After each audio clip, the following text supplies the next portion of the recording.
agradecería. Pero bueno, estamos acá en un, vamos a decir, un tema que es, que aborda una naturaleza ontológica. Esto significa que estamos abordando definiciones fundamentales de lo que significa ser humano.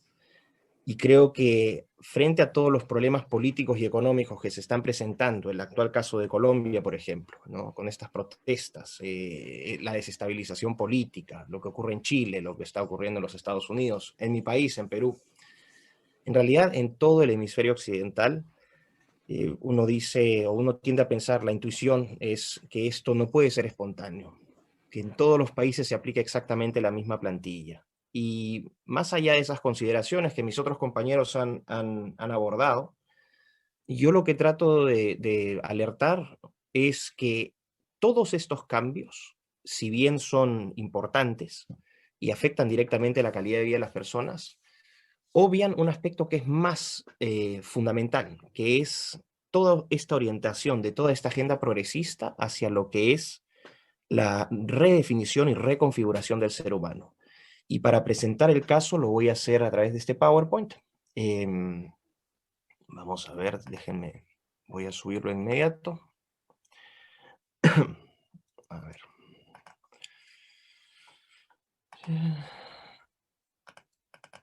Ahí está, ¿lo llegan a ver?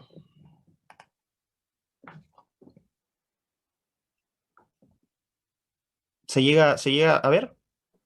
Sí se ve perfecto. Perfecto, ok. Entonces, quiero empezar la conferencia o mi conferencia con esta imagen. Quiero que vean esto. Esta obra es de una artista australiana que se llama Patricia Piccinini y ella aborda el arte desde una deconstrucción del ser humano y hacia alteraciones en sus capacidades, o por lo menos en su apariencia física. Y lo que vemos es una especie de humanoide, con una caja torácica inmensa, las orejas que están protruidas, pero podemos reconocer dentro de todo hay una familiaridad con la figura antropomorfa. Quiero que vean también de la misma autora, de la misma artista, este, esta representación, ¿no? Cada uno puede interpretarla a su manera, pero nuevamente lo que estamos viendo es, reconocemos, hacia la izquierda sí reconocemos a un ser humano, y a la derecha reconocemos rasgos humanos, pero vemos claramente un ser alterado genéticamente a través de esta representación artística. Y esta, que probablemente también sea una crítica dentro de la agenda animalista a la explotación que sufren los animales de consumo masivo.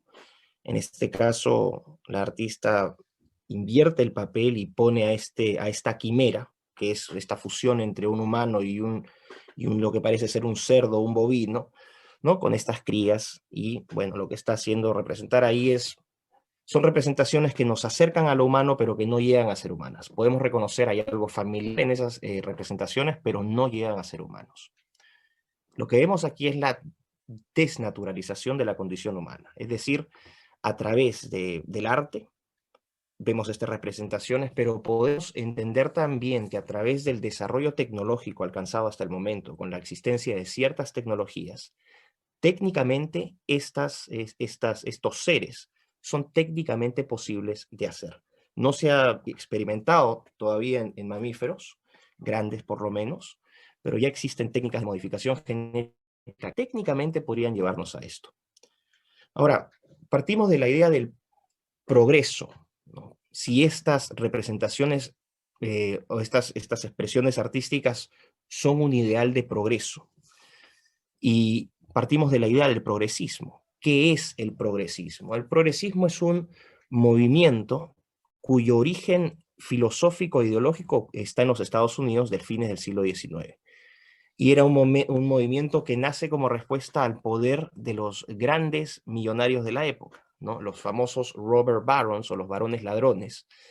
Así se bautizó, por ejemplo, a gente como Rockefeller, John D. Rockefeller, como Andrew Carnegie, Jay Gould, Cornelius Vanderbilt, gente que era realmente millonaria en su época y que tenía el control del poder político en los Estados Unidos, no necesariamente porque ellos eran los elegidos, sino que a través de su poder económico ellos podían determinar la estructura laboral, la estructura económica de ese país. Tenían grandes monopolios en el sector de acero, en el sector de ferrocarriles, más o menos lo que vemos hoy, la representación de los gigantes tecnológicos o de los gigantes financieros.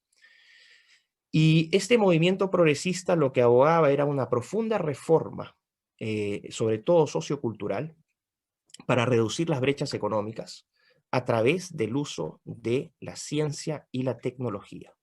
Esto es muy importante. El progresismo como movimiento se entiende como aquel movimiento que busca el cambio o la reforma utilizando herramientas científico-tecnológicas. Ocurre hoy exactamente igual. Cuando hablamos del progresismo, el progresismo no solamente es una representación política, esa es una faceta.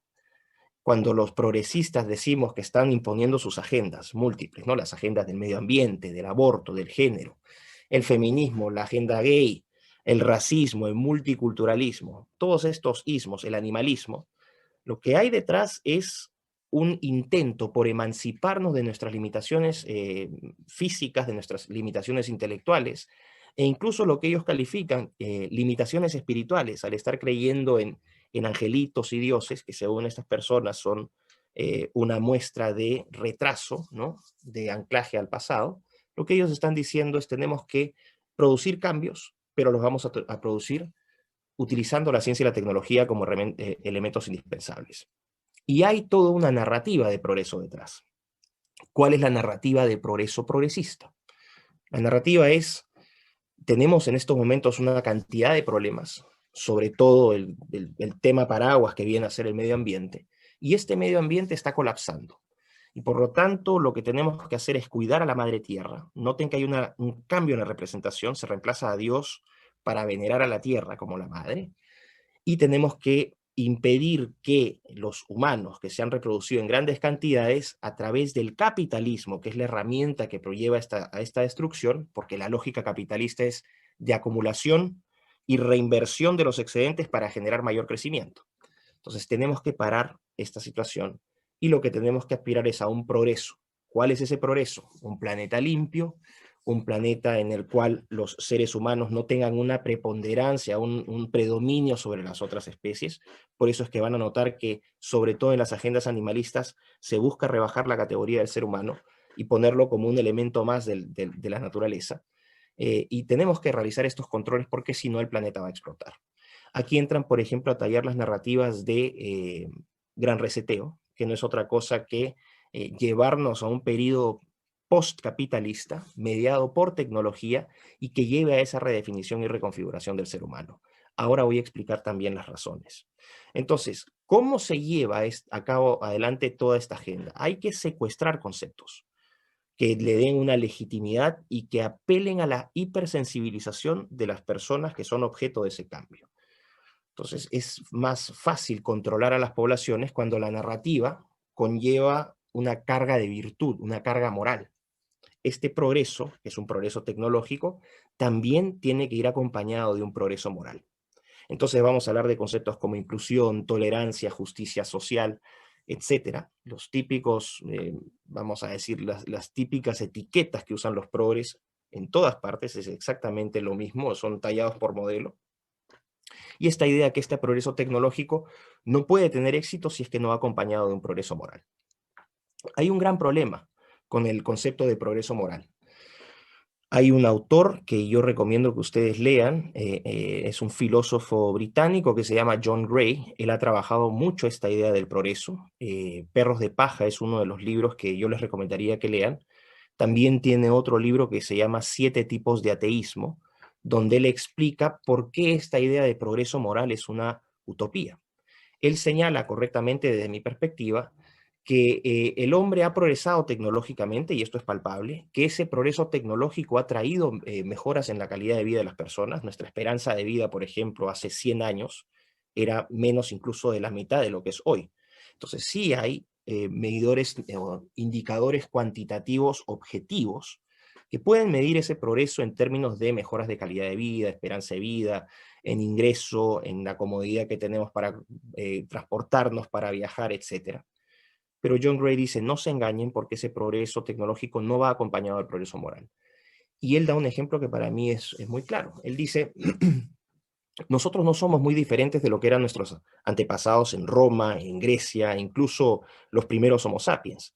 Amamos, odiamos, envidiamos, deseamos con la misma intensidad con la que deseaban ellos. El problema es que hoy creemos que somos más virtuosos porque hemos desarrollado arreglos institucionales, es decir, un conjunto de normativas que limitan nuestros comportamientos y sobre todo ese instinto del ser humano que como otras especies animales también tiende a la dominación, ¿no? Y tiende a buscar su bienestar en desmedro de otros. Es un espíritu de competencia que se ve en la naturaleza, ¿no? La sobrevivencia del más fuerte. Gray dice, eso todavía lo tenemos arraigado en la naturaleza humana. Lo que tenemos que hacer es limitar esos comportamientos predatorios sobre otros. Y aquí entran las leyes. Entonces él dice, claro, dan como ejemplo la esclavitud, que hemos abolido la esclavitud y por eso somos mejores. Pero Gray dice, esto es un espejismo, porque la esclavitud sigue ocurriendo. Y si no ocurre a gran escala, no es porque nosotros hayamos progresado moralmente, sino que existe un conjunto de leyes que castigan a quienes van a traficar con otras personas. En otras palabras, no somos más virtuosos, sino que existen limitaciones legales que nos impiden desplegar este potencial predatorio.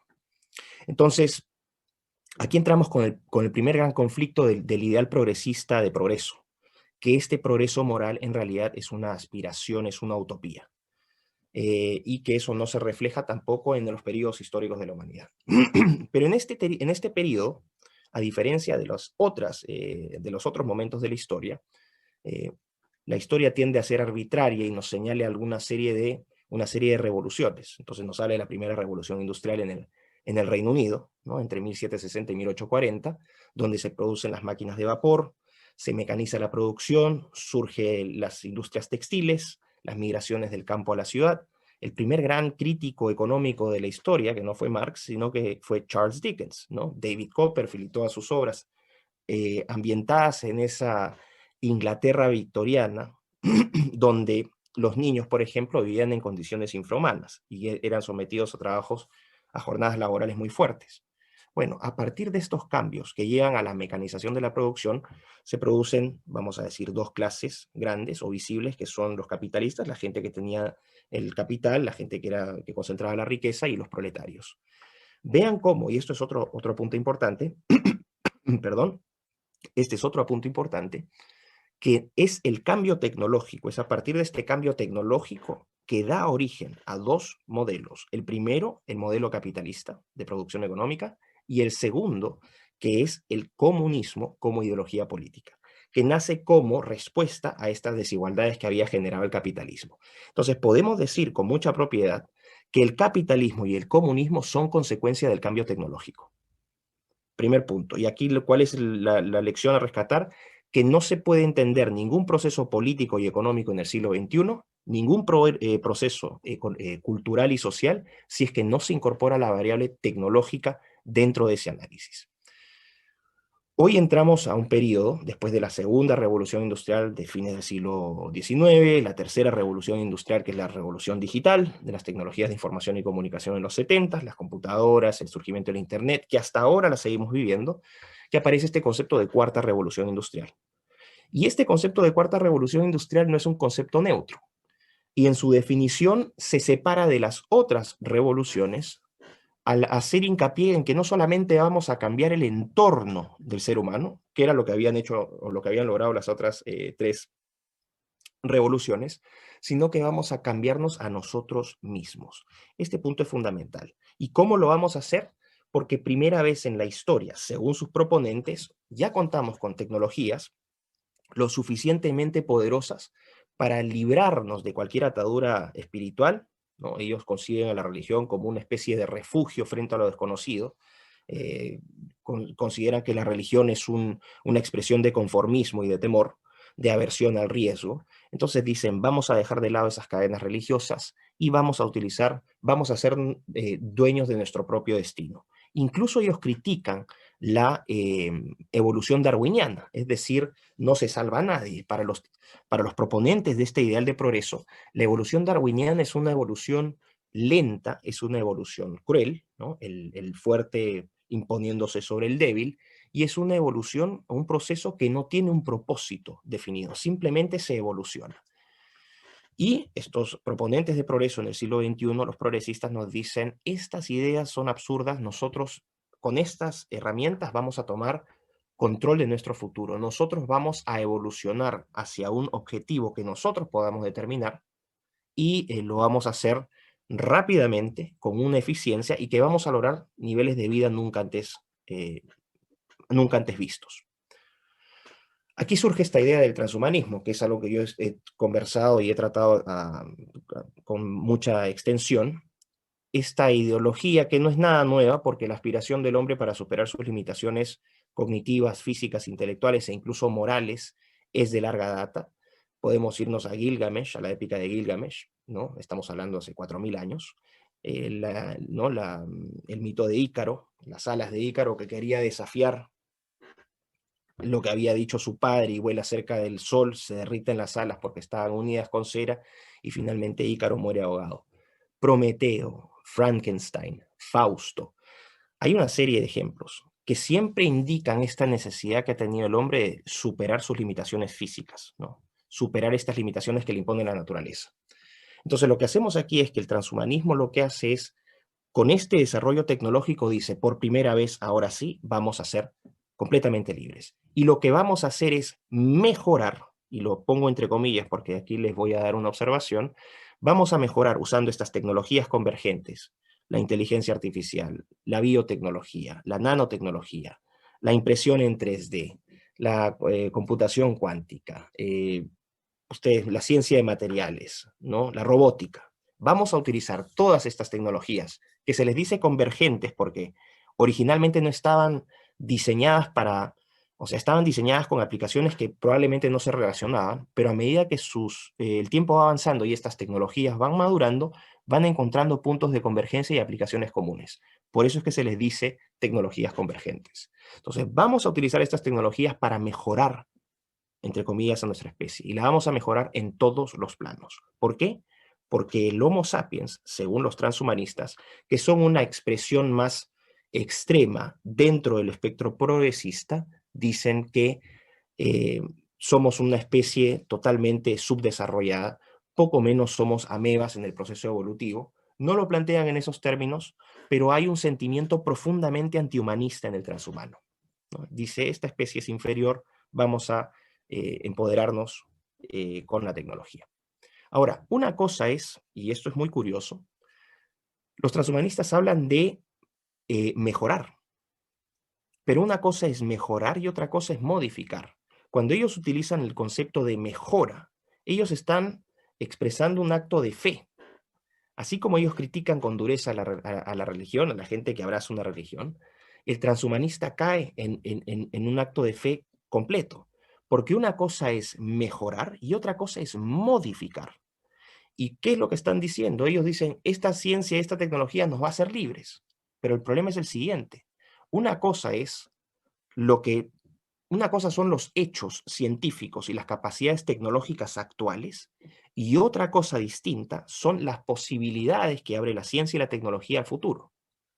Las expectativas y las posibilidades.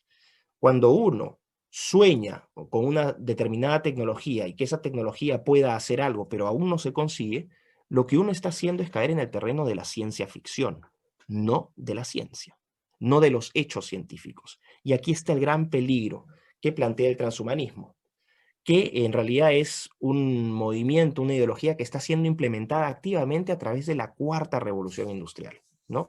Esta cuarta revolución industrial que lo que dice es, no solamente vamos a modificar nuestro entorno, sino que esta revolución va a cambiar lo que significa ser humanos, literalmente citado del texto de Klaus Schwab, que es el autor de este concepto, el creador de este concepto, donde dice, nuestro concepto de ser humano va a cambiar completamente. No solamente van a cambiar los modelos económicos y políticos, sino lo que significa ser humanos. Y cito también su libro, él dice que estas tecnologías convergentes van a aumentar nuestras capacidades. Entonces hay un componente transhumanista explícito en la cuarta revolución industrial, que no se menciona por ninguna parte. Entonces, ellos están apelando a actos de fe, y las políticas que surgen ¿no? Y ahora vamos a ver un poquito más adelante. Todas estas políticas de transición hacia decirle adiós o despedirnos del Homo sapiens, todas estas políticas están basadas en aspiraciones y expectativas y no en ciencia dura. Esto es muy importante. ¿Cuáles son los postulados de los transhumanistas? No los voy a profundizar, simplemente los voy a mencionar.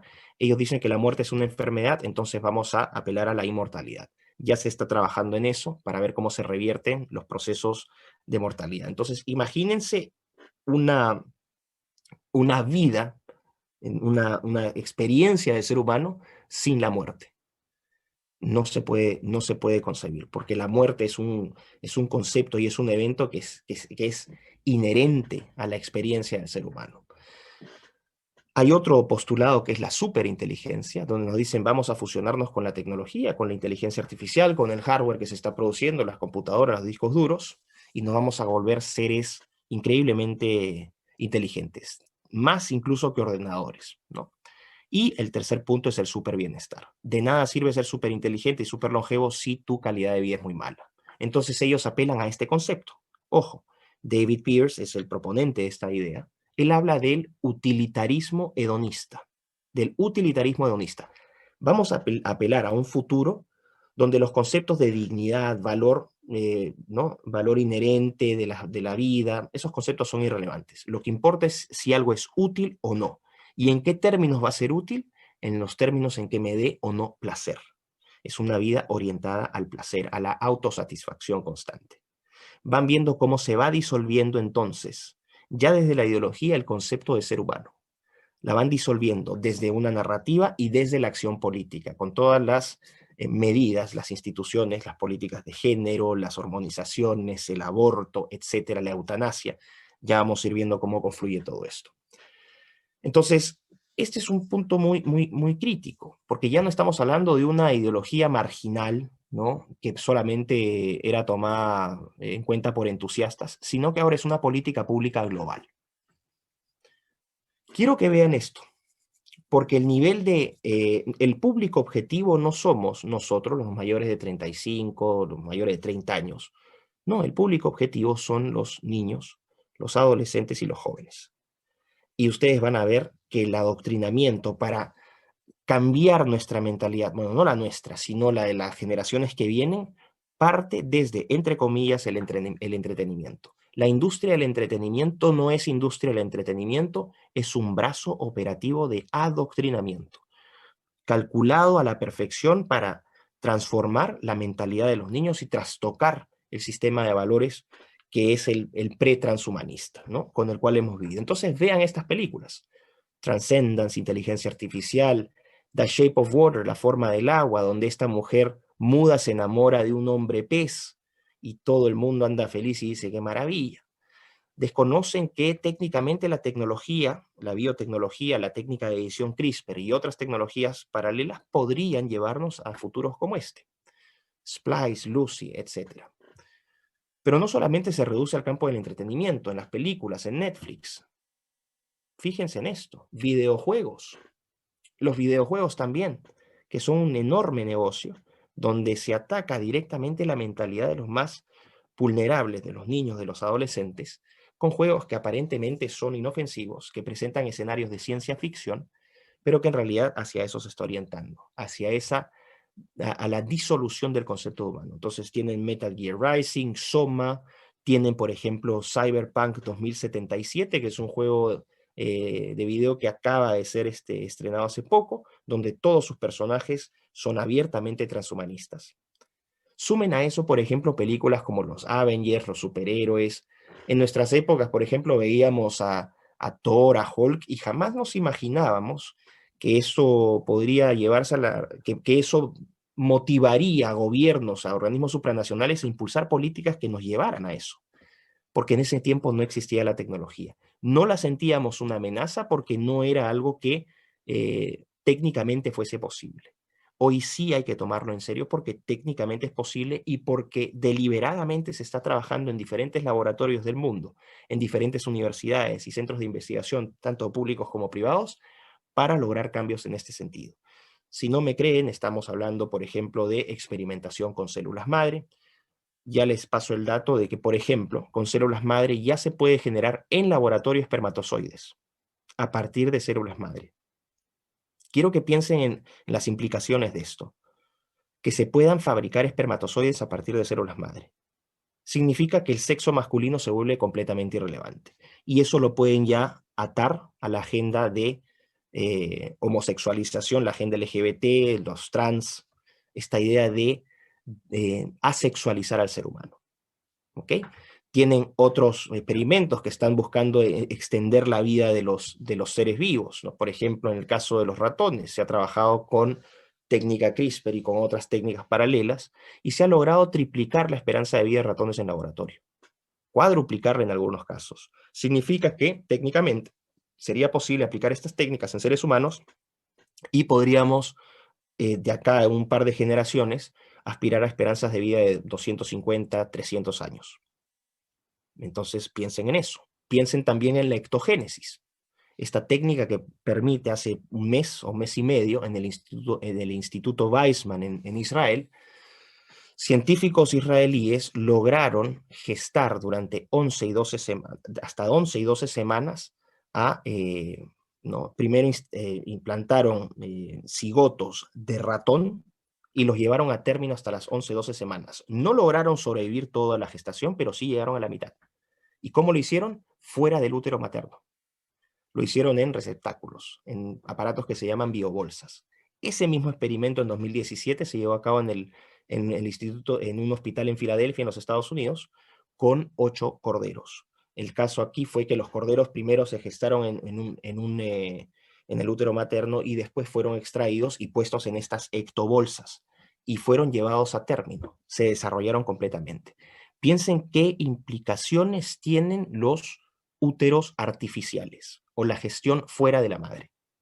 A lo que estamos yendo es al surgimiento de tecnologías reproductivas que absolutamente sacan de la ecuación a los seres humanos, completamente. Es un proceso que puedes técnicamente automatizar. Y piensen qué impacto tendría eso en manos de gobiernos con esta mentalidad y la idea esta de controlar la demografía del planeta.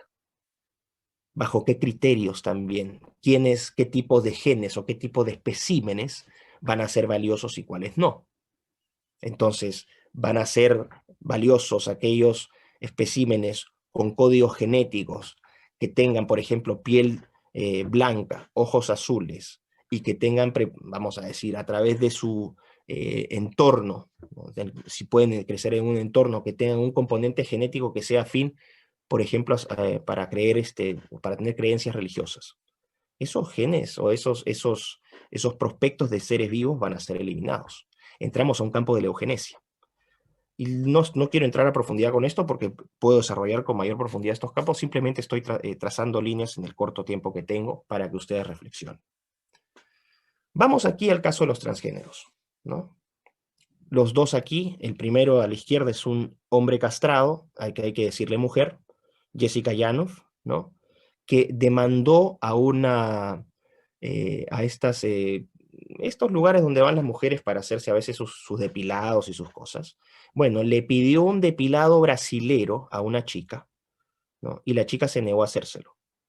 Y este sujeto la demandó, por suerte perdió la demanda, pero vean al grado de distorsión al cual hemos llegado. Y el caso de la derecha es una mujer que es trans hombre, ¿no? Y vean, acá ¿no? Se ha cortado, se ha reducido los senos, se ha dejado crecer barba, es decir, hay una terapia hormonal muy fuerte, pero está embarazada. Estos son casos reales, aquí no estamos hablando de especulación.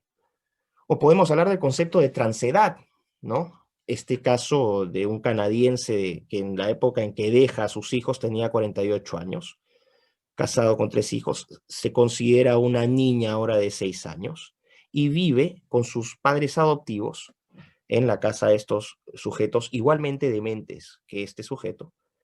Pero esto dicen, bueno, esto no tiene gran impacto. No, bueno, sí tiene, porque esto podría abrir las puertas a la pedofilia. Y lo que estamos viendo acá es la relativización de conceptos, ¿no?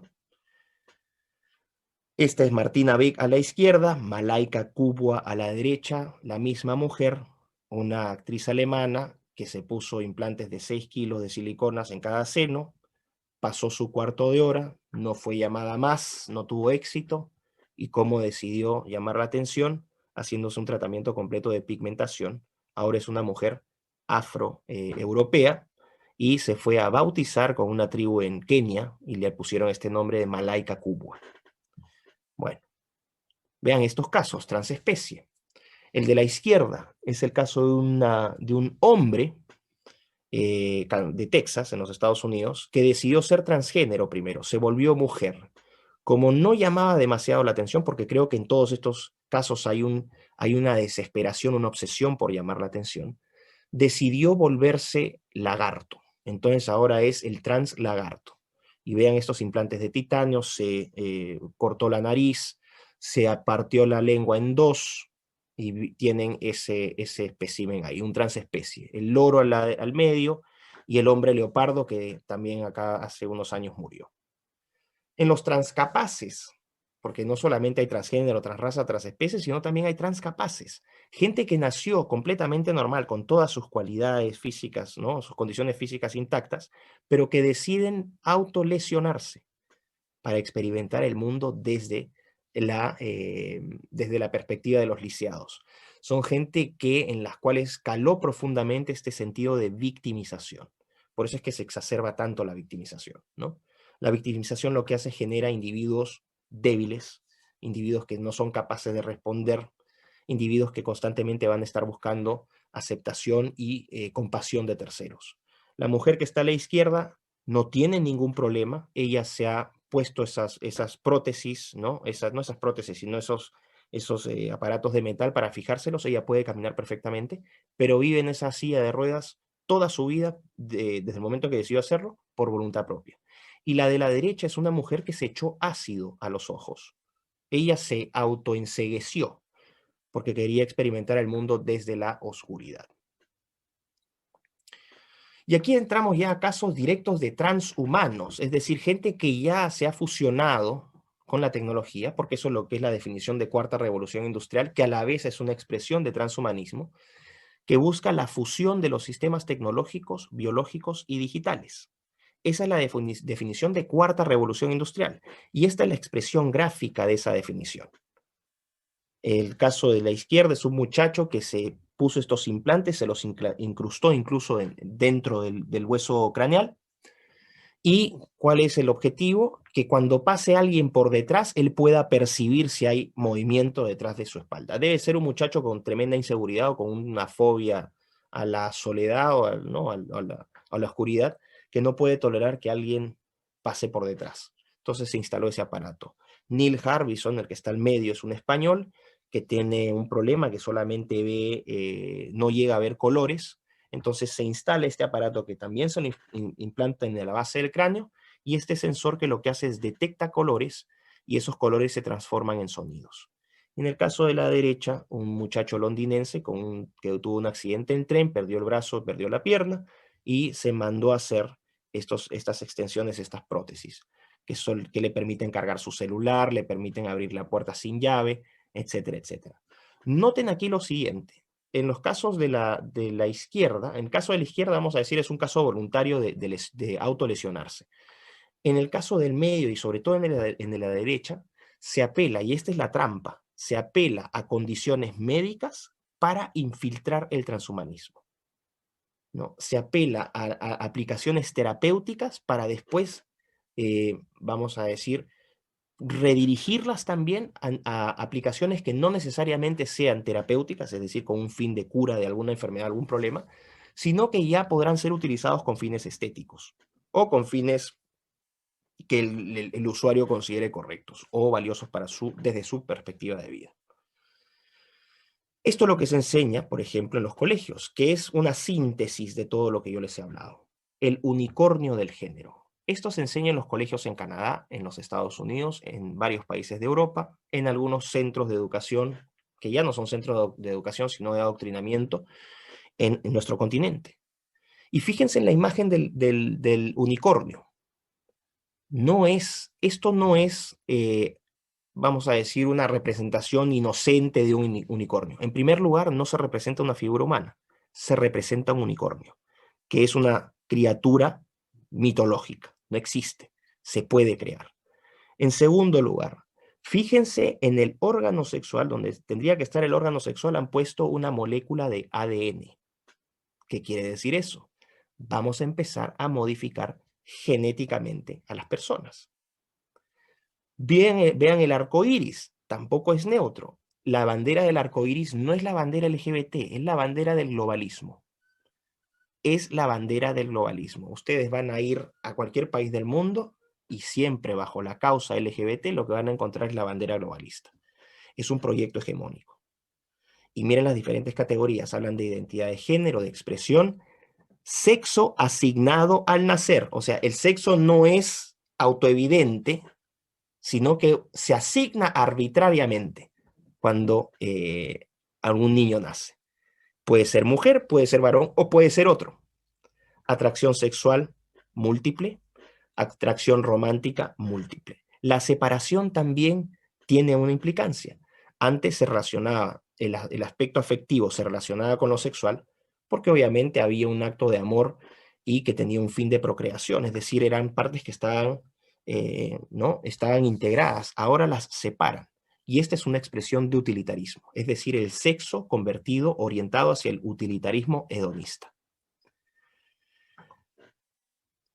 ¿Y cuál es el fin último? Este es el fin último. ¿Cuáles son las categorías aquí? Categorías filosóficas del progresismo. Apelan al utilitarismo, en primer lugar. Es decir, algo ya no es valioso en cuanto sea digno, en cuanto haya un valor inherente en la vida. No, eso es irrelevante. Algo va a ser valioso para la sociedad en la medida en que sea útil. Útil. Y algo puede ser útil o inútil de acuerdo a mis propias interpretaciones. El aborto parte de ese principio. El aborto dice, no es útil para la mujer. Y ese cúmulo de células es completamente inútil, entonces lo que vamos a hacer es vamos a eliminarlo. No nos es útil y tampoco se orienta al placer. Por lo tanto, vamos a deshacernos de eso. Y en este punto quiero desarrollar cortito la idea del aborto. El aborto no es otra cosa que la transición del ser humano y que es, creo que el fundamento de todo este cambio que está ocurriendo, el aborto como fundamento civilizacional. Del momento en que se aprueba o se legaliza el aborto, colapsa toda nuestra civilización. ¿Por qué? Porque el aborto implica la transición de facto del ser humano de sujeto de derechos a objeto. Piensen qué bien va esto con este utilitarismo del transhumanismo, que no aborda al ser humano como un todo, sino que lo aborda como módulos, como partes. ¿No? Yo puedo cambiarme un brazo, puedo cambiarme el ojo, no hay una dignidad. En aspectos religiosos ya no es a imagen y semejanza de Dios, sino es a mi concepción de perfección, pero pueden haber concepciones de perfección o ideales de perfección tan diversos como los granos de arena que hay en una playa. Entonces el aborto implica esta transición hacia el objeto. ¿Y qué se hace con los objetos? Con los objetos se puede experimentar, células madre, los experimentos que se hacen en laboratorios, se puede comprar y vender en los negocios, los vientres de alquiler, cuando uno manda a comprar un niño, si lo compra en Nigeria, en fábricas de niños que hay en Nigeria, con la trata de personas, con estas madres que son literalmente tratadas como animales de producción, confinadas constantemente en ciclos de 12 meses, tienen una gestación de 9 meses, 3 meses de descanso y vamos a inseminarlas de nuevo. Y lo que está ocurriendo ahí es que ese precio de ese producto, porque ya no es un niño, es un producto que se compra en el mercado, va a tener un precio de mercado, que va a ser más bajo probablemente si tú mandas a fabricar ese producto en una clínica en España o en los Estados Unidos. Y si a ese producto le agregas ciertas características, le va a dar mayor precio o no. Quiero que este niño tenga una masa muscular tanto, o quiero que el donante tenga estas características físicas. Y si eso lo llevan a un nivel donde pueden manipular genéticamente a ese ser humano, esto ya lo lleva a otra dimensión, porque uno técnicamente podría fabricar niños a la carta, con las características específicas. ¿Por qué? Porque incluso vamos a decir, los pares, ¿no? Las bases del ADN, todos esos nucleótidos pueden ser fabricados en laboratorio. Entonces tienen un concepto donde se está transformando al niño en una cosa, es decir, al ser humano se le puede modificar, se le puede eliminar el aborto y lo podemos tratar como una cosa: experimentación, comercialización, desecho. ¿Cuáles son las reflexiones finales que hago con esto? El punto es que es el siguiente: lo que estamos viendo no es solamente un proceso una serie de procesos que llevan a cambios políticos y económicos. Esta es la agenda de corto plazo. La agenda de largo plazo es la redefinición y la reconfiguración del ser humano. Me van a decir, pero ¿cuál sería la lógica? Bueno, la lógica es, ya les adelanté algunas. Uno, ¿quiénes son los que controlan esas tecnologías? Y claro, uno puede pensar en Big Tech, en los grandes, en los gigantes tecnológicos, en los gigantes financieros, que siempre han tenido una agenda de control demográfico en mente. Y esto se puede remontar desde, ¿no?, el famoso ensayo de Thomas Malthus, el ensayo sobre población, donde en esta trampa malthusiana los recursos naturales no pueden satisfacer el crecimiento exponencial de la humanidad. Entonces hay un componente aquí de eliminación de aquellos especímenes menos aptos. Si podemos nosotros controlar abiertamente el proceso reproductivo mediante tecnologías reproductivas, vamos a resolver, según entienden estos sujetos, el problema demográfico. Vamos a determinar cuáles son los genes más puros y cuáles son los más impuros. Un concepto eugenésico, claro. Entonces, esta agenda apunta a eso. Apunta primero a ese control y segundo, también hay un criterio comercial y político. Cuando estos muchachos, vamos a decir, encandilados con estas posibilidades tecnológicas, dicen que estarían dispuestos a mutilarse un brazo, a mutilarse las piernas y ponerse otro tipo de prótesis, ¿no?, con inteligencia artificial para que puedan, no sé, para que puedan caminar sin ningún problema de balance, es decir, completamente integrados a su cuerpo. Ellos lo que están ahí diciendo es: estamos desechando completamente esta imagen del ser humano. No queremos ser más humanos. Ser humano es una desventaja. Quiero ser mejor. El problema es que también está la agenda de control, porque los transhumanistas o los que adhieren a estas tecnologías dicen finalmente vamos a ser libres. Y en el caso práctico va a ocurrir todo lo contrario. Porque pongamos Neuralink de Elon Musk, este chip que uno se pone en la cabeza, ¿no?, y nos lo venden nuevamente con aplicaciones terapéuticas. Se dice, no, que esto va a ayudar para la epilepsia o para el Alzheimer. Pero en realidad lo que también quieren es que ese chip se integre a nuestro cerebro y podamos, por ejemplo, subir nuestros pensamientos a la nube, integrarnos de manera así inalámbrica con nuestras computadoras. Idealmente en otro momento, no solamente con nuestras computadoras, sino integrarnos con otras mentes en la nube. Y aquí entramos al campo, por ejemplo, del posthumanismo, que es una variante del transhumanismo. Nuevamente, en el campo de la ciencia ficción. Eso significa control político absoluto, porque estas personas, las personas que hagan uso, que decidan mutilarse de esta manera o que decidan someterse a la tecnología de esta manera, no van a fabricar ni el hardware ni el software para hacer posible ¿no?, este tránsito hacia lo transhumano. Van a controlar esos insumos, los van a controlar los fabricantes. Entonces, vamos a poner un caso, Neuralink. Este es un caso de ciencia ficción, pero hay que plantearlo en los mismos términos para evitar este espíritu hiperoptimista y irresponsable que ve que este discurso tecnológico solamente trae cosas positivas. Y no es el caso. La alerta que yo hago es: yo no estoy en contra de la tecnología, pero la tecnología, dependiendo del uso que tenga, también puede tener efectos nocivos. Estas personas se convierten en esclavas de facto. Pongamos, no pagaste tu mensualidad, te desactivo el chip del Neuralink, te hackeo neuronalmente, te puedo secuestrar, ¿no? Te apago y le exijo a tus familiares que me pagues en 20 bitcoins para liberarte. O cuando tienen, por ejemplo, brazos, vamos a decir brazos prostéticos, ¿no?, integrados, como el muchacho James, londinense que les mencioné y les mostré en la diapositiva. Ok, no pagaste tu cuota. Bueno, sabes que no te vamos a reemplazar las partes que necesitas, entonces te vas a quedar con el brazo inoperativo. Esta idea de que se van a emancipar con la tecnología es absolutamente absurdo. No va a ser sino un mayor control y un sometimiento completo. Mucho más completo que este aparente, entre comillas, sometimiento al cual estamos, por ejemplo, ante Dios, ¿no? Estamos sometidos por Dios, entonces no podemos ser sometidos por Dios, tenemos que ser libres. En este caso no van a ser sometidos por Dios, van a ser sometidos por hombres de carne y hueso, ¿no?, que van a controlar todos los aspectos de su vida. Son también los primeros pasos hacia esta nueva normalidad, ¿no? Esta narrativa no es neutral, apunta hacia eso.